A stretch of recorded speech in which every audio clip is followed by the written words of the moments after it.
Vanakkam and a very good morning to our dearest viewers. This is our friend welcoming you all to a Facebook live session presented by SIMS Hospital Chennai and is held on every Saturdays. So today's topic is something very important and something which every woman should be aware of, and as it is increasing day by day, I suppose, and that topic is nothing but cancer of endometrium. And for that we have doctor who is Dr. Saravanan Periasamy, and who is a senior consultant and in oncology, and he has an experience of more than 15 years in this field of science. Thank you so much for joining us, sir. It's a delight to have you here for this topic. Okay, so let us begin by asking first of all, what is this endometrium, sir? Nice that SIMS is organizing such events, because awareness is more important than treatment as such. Exactly. See, because once people are aware, they come to treatment much easier. Yes. Coming to your question, what is endometrium? See, this is not commonly understood by many people, but this is what they experience. Every woman experiences this in each and every cycle. Everybody knows about uterus, and everybody knows about their periods. They believe that the blood is coming during the periods from the entire uterus, but it is not so. Uterus is made up of multiple layers. The wall is covered by layer after layer, one layer over other, like an onion. Inside there is a cavity. The cavity is the one which is the most important aspect of uterus, because that is which is going to support the baby while it's inside the mother. So that cavity is lined by a layer of tissue which is called as endometrium. Okay. See, this is the most important tissue of the uterus, because this has to adapt itself during pregnancy, so that it can supply all the blood and nutrients to the baby. So there is lot of regeneration, lot of proliferation that is going on in this particular layer, and this particular layer only in the uterus. Okay. So during every cycle, this layer grows to an extent, and if the embryo is not implanted in the endometrium during that cycle, the next 14 days it sheds itself. Okay. At the end of the next 14 days, it sheds itself. So a lot of proliferation keeps happening during every cycle. So anything that's very active, any tissue that is very active like this, is prone to develop cancers. Okay. So the tissue which is shedding is the one that we call the PS blood. Correct. Yes. Okay. It is the endometrial tissue. Okay, so now I think it will be very thorough for the viewers, because people will be like, okay, what is this blood? Nobody knows it actually. Yes. Everybody thinks it's blood, Yeah. but it is actually endometrial Being tissue. women, even many people don't know. understand what Correct. is it. Yes. Correct. Okay. So now coming back to the topic, so endometrium cancer. So what is this actually, sir? How is it, and what is the more of it? See, for everybody know, cancers arising from a uterus, it's more or less like it is synonymous with cervical cancers. Cervical cancers are the most commonest cause of cancer in uterus in India, especially in rural India. What we call in Tamil as Garbappai Vai Puttunoi, cervical cancer. This is what everybody knows. Another uterus cancer, if it comes to uterine cancers, everybody thinks immediately to to cervical cancer. Nobody knows there is something called as an endometrial cancer. The cancer which arises inside the endometrial lining, that is separate from what happens in the cervical region. Cervical region is, if you can consider the whole uterus as a cavity, there is an opening for the cavity for the baby to come out or the uterine blood to come out. That portion alone, that part of the uterus alone is called as cervix. Okay. That's quite a different, that doesn't have so much of proliferation, so much of this thing. So the cancers developing in that uterine cervix are quite different from the cancers that are developing in the endometrial cavity. So what we call as endometrium is only the lining part which I explained. Cancers arising from the lining is called as endometrium, and cancers arising from the cervix is called as cervical cancer or Garbappai Vai Puttunoi. இப்போ இந்த endometrium cancer இருக்குங்கிறது, how common is it in India, especially from our south side? Yeah, that's a very important question that needs to be addressed and clearly understood by all of us. நமக்கு it's always cervical cancer. It's always cervical cancer. It has been like that for hundreds of years. Our rural population, the most commonest cause of cancer even today is cervical cancer. Endometrial cancer is a disease of West, predominantly developed nations like Europe and America. The incidence is quite high over there. The incidence of endometrial cancer in India is very, very low. How low? Let us see like this. We need to see the incidence of any cancers. Incidence of cancer nu sollumbodhu, we try to describe it as 1 lakh people. If you take 1 lakh people, how many of them will develop cancer in their lifetime? That is what we think. Roughly, for every 1 lakh people in India, 100 of them get cancer.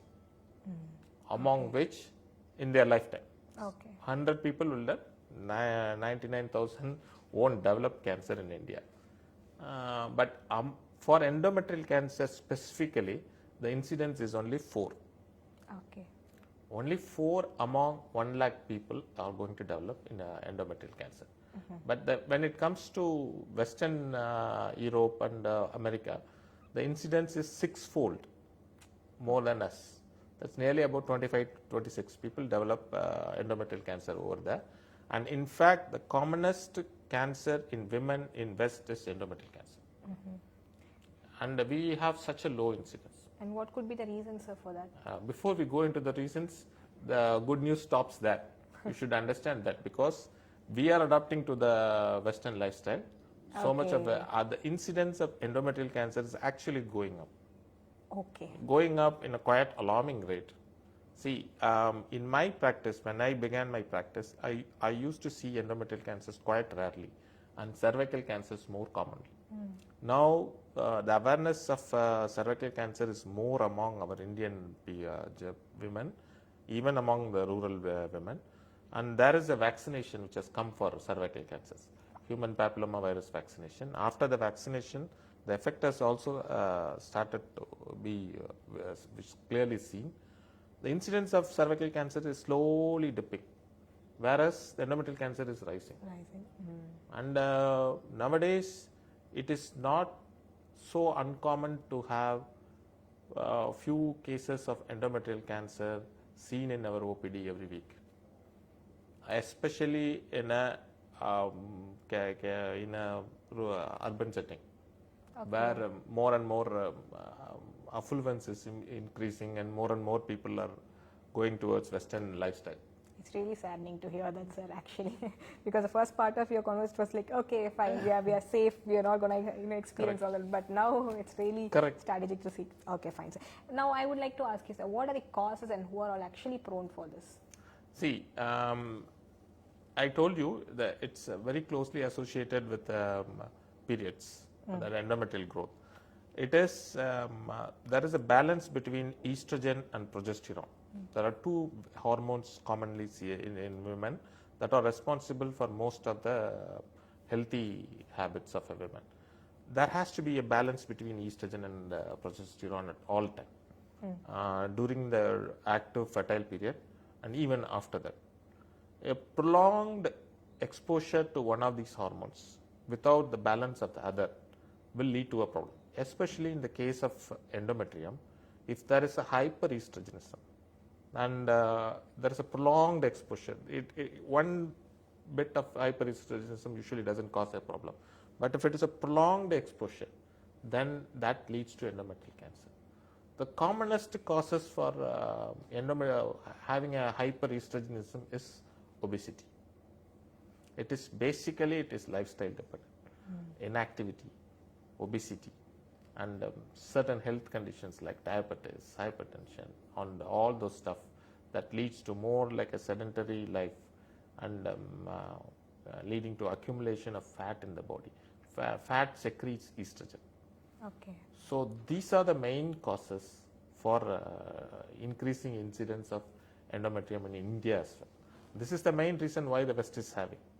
Because of their diet and other things, their body weight has gone up so much and leading to increased incidence of endometrial cancer.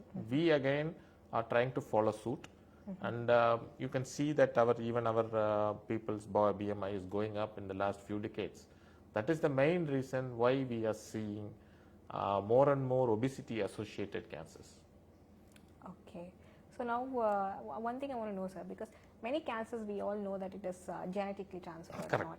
So what about this cancer? Is it familial? Most of them are not. Most of them. Most of the endometrial cancers are not.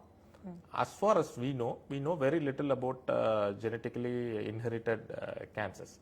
As far as our understanding today is very limited. We are growing to a great extent, but we have not seen the end of it. As far as our understanding is concerned, maybe around less than 5% of the endometrial cancers. There are certain syndromes like Lynch syndrome and other things may be associated with an inherited mutation. Maybe there is an increased risk. Predominant endometrial cancers are not genetically transmitted diseases. Just because someone's mother has had a CA endometrium, it doesn't mean the daughter is going to have it.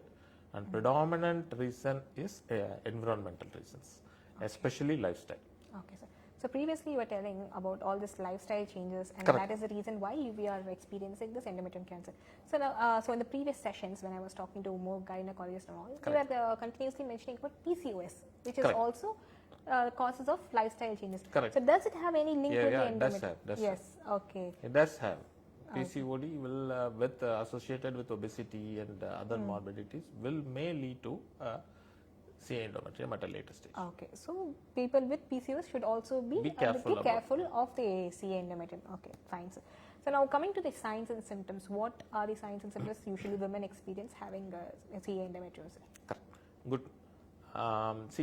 Before that, I would like to mention a few points about endometrium. CA endometrium, that is cancer of the endometrium, is predominantly a disease of the postmenopausal women.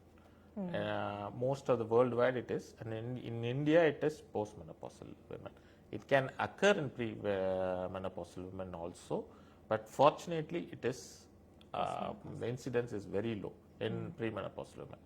I have operated on premenopausal women as well, but it is not very common. So the endometrium, because generally this symptom is not ignored like other symptoms. If you have a lump somewhere in the body, most people will tend to see it for some time before seeing whether it grows up or not, and if it remains like that, they may not approach the doctor. And if it is a painless lump, even so they will approach a doctor. But postmenopausal bleeding is spotting is something worldwide nobody ignores. Generally nobody ignores. So they come early. That is the key symptom. That is the one symptom that is the most important symptom as far as CA endometrium is concerned. And in pre-menopausal women, there may be a sudden change in the way they are having periods. There may be intermenstrual spotting. There could be an excessive bleeding during their regular periods. All these symptoms they should not ignore. They should not think of it as it's quite common while we approach menopause. So we will ignore it for a few more cycles and see. It's better to approach a gynecologist to see what is really happening. And there are certain pre-malignant conditions which can be detected if they approach the doctor early.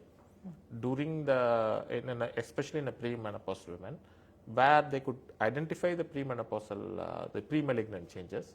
In that case, they may not need very aggressive treatment, but they can be 100% cured. Okay, சரிங்க sir. இப்போ வந்துட்டு எனக்கு ஒரு question sir, என்னன்னா most காமனாக we hear this எனக்கு கர்ப்பப்பையில் கட்டி வந்திருக்குன்னு சொல்லிட்டு, is this the same thing or they are different, sir?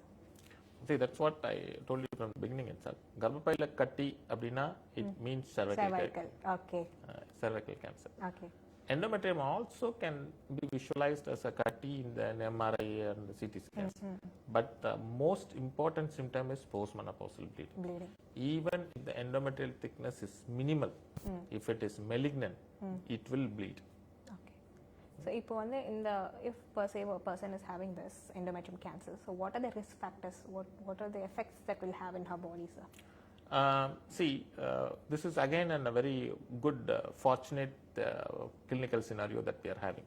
Because all of them come early, endometrial cancers can be divided into 4 stages. To make you yourself understand, I will divide it into 3 stages. The first stage is separate, and second and third stage is to clump together, and the last one is the fourth stage.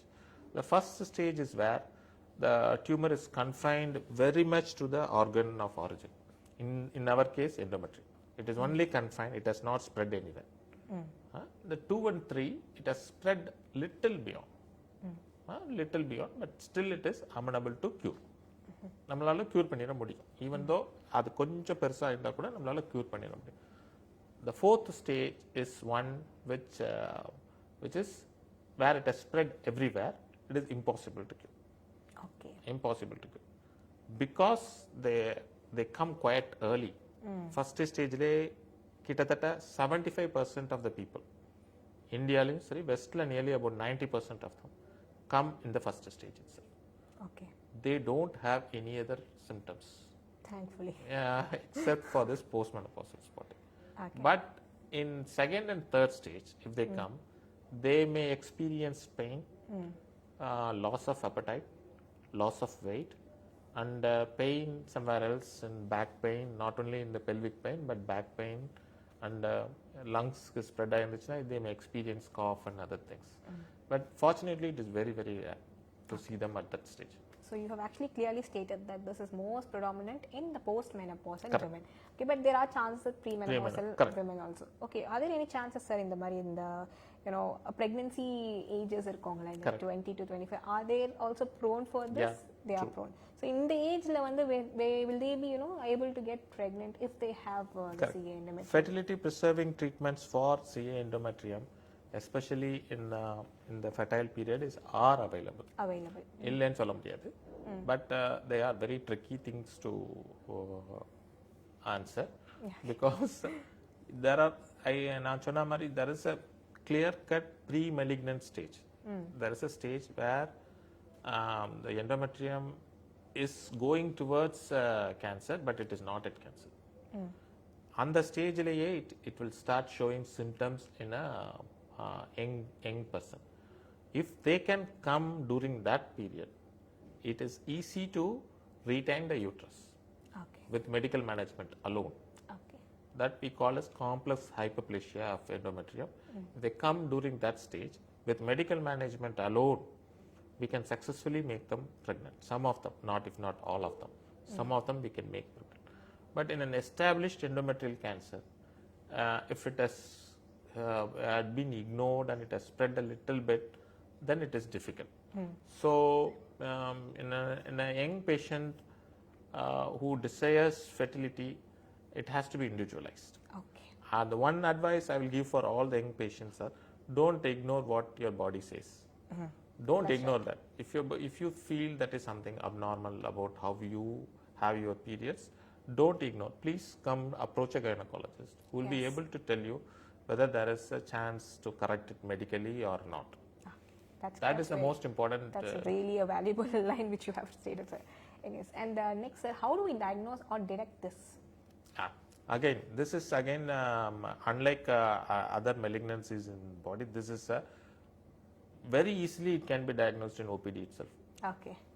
There is something called as a pipette biopsy, which is something like a small suction tube, which we can as an office procedure, OPD procedure, we can take a little bit of sample from the endometrium and send it to the pathology for examination, and most often it detects cancer.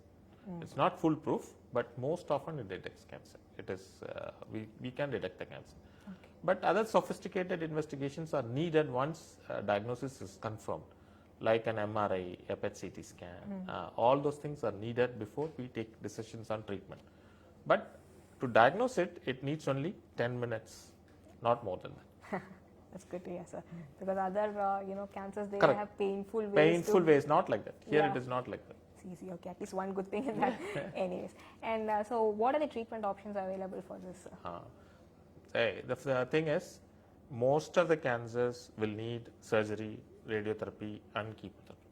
All these things are there for all cancers, and depends upon the stages. Endometrium is no different from other cancers. Surgery, radiation therapy, and chemotherapy are must to cure the patient. But the thing is, no, because they come quite early in the thing, if they are sufficiently early, surgery alone is sufficient. We don't need anything more than that. Nearly about 70 to 80% of the people who come early, we can avoid other modalities of treatment, radiation and chemotherapy, which the patients fear the most, especially chemotherapy part they fear the most. That can be totally avoided if they come early.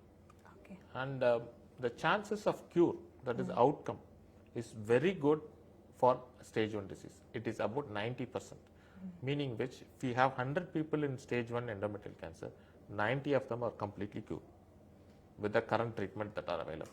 In a mix of surgery, radiation and chemotherapy, most often surgery alone. Some few patients radiation can be added, with which we can cure nearly about 90% of them. Okay, so the outcome is really good. Not like other tumors. That's not like even cervical cancers. Much better than cervical cancer. Okay. Now one more important question is, okay, the law tandi better prevention is better than cure. Prevention is better. எப்படி இத நம்ம prevent பண்றது? See, you have to have a healthy lifestyle. That's all. Okay. First of all, you have to reduce your body mass index. If you have other comorbidities like diabetes, COPD, hypertension, they have to be adequately treated. Because they can lead to hyperestrogenism. So they have to be adequately treated. A moderate amount of physical activity is good. Okay. Is always needed. What you can do, don't have to go to gym and work it out on a day-to-day basis, but a moderate amount of exercise, whatever that you can do in your regular this fast-packed lifestyle, whatever that is possible, do it. That is one. Healthy food, that is most important thing, that is endometrium. What constitutes a healthy food? Very difficult to describe. Very difficult to describe. See, there are extreme ways of thinking about food. Someone going for a keto diet, this diet, that diet, and all those stuff. But generally speaking, it is good to have a large portion of fresh vegetables and fruits. Fresh vegetables and fruits. Try to avoid packed foods. Whatever that is pocketed and sold, no, you try to avoid it. Apart from that, there is no clear definition of what is a healthy food, but better to stick to your native diet. Whatever that is easily available in your surroundings, eat it as fresh as possible. Okay, good, sir. So now, the world is actually running with the social media only. And if you see, so many doctors are available in social media who are not actually qualified, but they give their own suggestions. So in that way, I have come through a few, memes or whatever it is. They say that, sanitary napkins, few sanitary napkins, they can risk you for cancers, usage of these. So what is your take on that, sir? No. It's a myth. Absolute myth. Absolutely. Good. I don't take. Yeah, I really want to clarify that to the people actually. Okay, fine, sir. Any other myths that you have come across that you want to just abolish, saying that no, it is not? See, use of talc in genital areas has been a big question mark for a long time, especially in ovarian malignancies.